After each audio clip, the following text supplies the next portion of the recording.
आपण जे घरी काम करतो ना, त्याची तुलना किंवा त्या कामाला पैशांच्या रूपामध्ये काहीच मोजमाप नाही. त्यामुळे लोकांना काय वाटतं ना, की आपलं काम आहे ना, फार काही महत्त्वाचं नाही, कारण त्याचं व्हॅल्युएशनच होत नाही. पण तुम्हाला सांगते, सगळ्यात कठीण काम कुठलं? तर management without holidays and working without getting paid. हो की नाही? सगळ्यात कठीण काम आहे हे. पण म्हणूनच मी तुम्हाला सांगते, की आपण इतकं म्हणजे घर सांभाळणं, कुटुंब सांभाळणं, मुलं-बाळं सांभाळणं हे इतकं कठीण काम आपण लीलया पार पाडतो. तर तुमच्या मनामध्ये काही स्वप्न असतील, काही इच्छा असतील, काहीही असो, मला आता ट्रेकिंग शिकायचंय, मला स्विमिंग शिकायचंय, मला वाचन करायचंय, अभ्यास करायचा आहे, डिग्री पूर्ण करायची आहे, सक्सेसफुल बिझनेस मॉडेल क्रिएट करायचं आहे, काहीही असो, जर तुम्ही एक उत्तम गृहिणी असाल, तर तुम्ही उत्तम कुठलंही तुमच्या मनात जे काम असेल, ते प्रतिभावंतपणे करूच शकता. नमस्कार, मी मधुरा. मधुराज रेसिपी फूडीमध्ये तुम्हा सर्वांचं खूप खूप खूप मनापासून स्वागत. असाच इच्छा आणि आकांक्षा उराशी बाळगून 17 वर्षांपूर्वी सुरू झालेला मधुराज रेसिपीचा प्रवास आहे. एक कायम माझं आहे ना, एक कायम अट्टहास असतो, की स्वयंपाकघरातलं काम आहे ना, जास्त किटकिट न वाटता कमीत कमी एफर्टमध्ये, कमीत कमी श्रमामध्ये व्हावं. मग आपण असाच मूग हलवा करणार आहोत, ज्यामध्ये न डाळ भिजवायची आहे, न वाटायची आहे, काहीच करायचं नाही. कुकरच्या 1 शिट्टीमध्ये तुमचा मूग हलवा, अरे लग्नाच्या बुफेमध्ये मिळतो ना, त्यापेक्षा भारी होणार याची मी तुम्हाला खात्री देते. मोजकंच साहित्य लागतं. सविस्तर साहित्याची यादी व्हिडिओच्या खाली, व्हिडिओच्या शेवटी देखील आहे आणि स्टेप बाय स्टेप जसं-जसं आपण पुढे जाऊ तसं-तसं देतेच. सगळ्यात आधी 1 कप मूग डाळ ही घ्यायची. फक्त धुवून घ्यायची बरं. पाण्यामध्ये भिजत घालू नका. त्यामध्ये जे काही माती, कचरा-बिचरा असेल, तो फक्त काढून घ्यायचा. डाळ धुवून घेतली, पाणी निथळून घेतलं. भिजत घालायची नाही, धुवून फक्त घ्यायची. आता यामध्ये 1 कप मूग डाळ आहे, तर इथे 4 टेबलस्पून मी साजूक तूप गरम करून घेते सुरुवातीला आणि यामध्ये ही धुवून घेतलेली मूग डाळ घालायची आणि हे मिसळून घ्यायची. हे बघ आणि मस्त आहे ना, खरपूस सोनेरी रंग येईपर्यंत भाजायची. वाह! एकसारखी या मुगडाळीच्या हलव्याला ना, हेच ते काय श्रम आहेत बघा. डाळ चांगली भाजून घ्यायची. छान आहे ना, खरपूस बदामी रंग येईपर्यंत डाळ आपल्याला तुपावर चांगली भाजून घ्यायची, परतून परतून घ्यायची. बघा आणि हे सोडू नका. पटकन होते, 5 मिनिटात भाजून होते. फक्त डाळ भाजत असताना इकडे तिकडे जाऊ नका बघा. जेमतेम आहे ना, इथे 7-8 मिनिटच झाले. डाळ तुपावर छान परतून घेतली आहे बघा आणि खरपूस असा बदामी रंग यायला सुरुवात झाली आहे बघा. इथवर आपल्याला ही डाळ मस्त भाजून घ्यायची. खरपूस रंग आला पाहिजे. चला, आता 1 कप आपण मूग डाळ घेतली, फक्त धुवून घेतली, त्यामध्ये भिजवत वगैरे नाही घातली. तर यामध्ये बरोबर 2.5 कप आपण गरम पाण्याचा वापर करणार आहोत.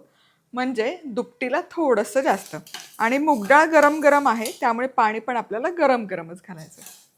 हे बघा, जोवर आपण बोलत होतो तोवर डाळ आणखी थोडी पुढे गेली. ही अशी छान भाजली गेली पाहिजे. आता यामध्ये घालूयात पाणी, गरम गरम पाणी.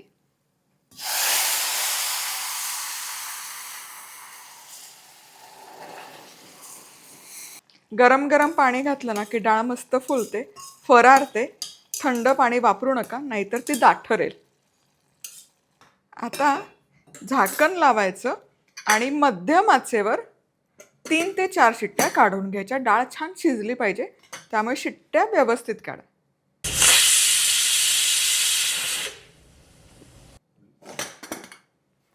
परफेक्ट. डाळ बघा छान शिजली आहे आणि पाण्याचा अंशही त्यामध्ये राहिला नाही. आता हे असं एखादं मॅशर घ्यायचं आणि व्यवस्थित आहे ना, मॅश करून करून घ्यायचे. हे अगदी गरजेचं आहे. बघा किती सुकली आहे डाळ आणि रंग पण किती बहारदार आला आहे. परफेक्ट मूगडाळ हलव्याला जो रंग असतो तो आला आहे. आता इथून पुढे ना मॅश करायला खूप सोपी जाते ही डाळ. बघा, सहजरित्या मॅश होतीये, एकजीव होतीये आणि रंग परफेक्ट आलेला आहे. इतक्या सोप्या सोप्या रेसिपी ना तुम्हाला इनोव्हेटिव्ह आणि सोप्या आपल्याच चॅनलवर मिळणार बघा.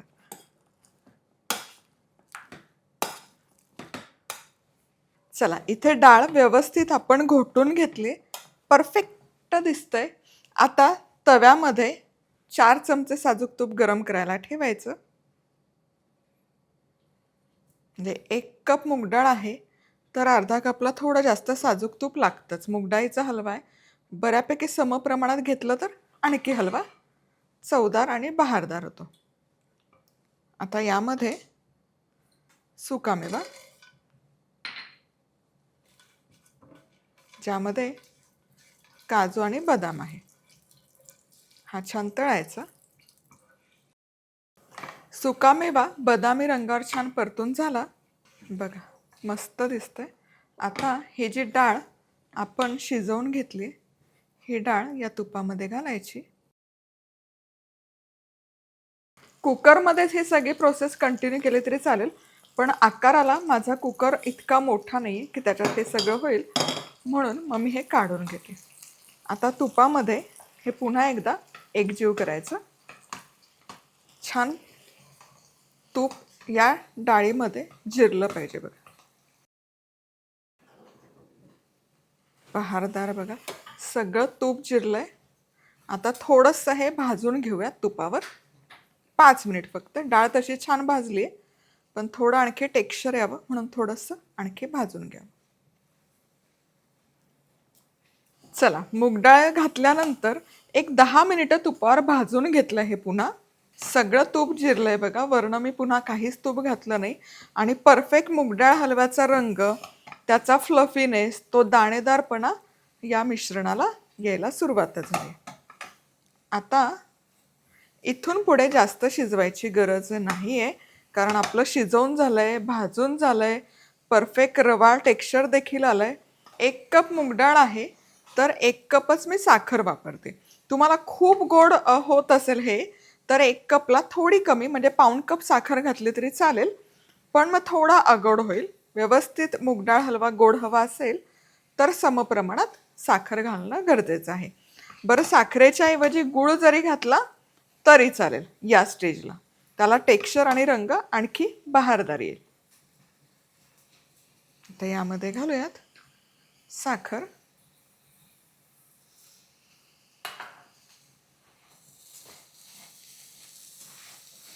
मिक्स करूयात. साखर घातली की या मिश्रणाला पाणी सुटायला सुरुवात होईल. आता यामध्ये 1 चमचा तूप पुन्हा घालते.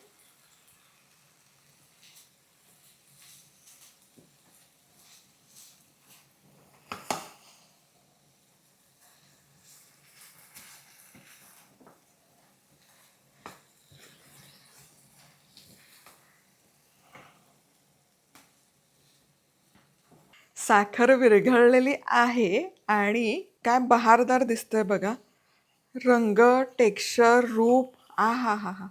आणि किती कमी कष्टात कमी त्रासामध्ये आपण हे केलंय.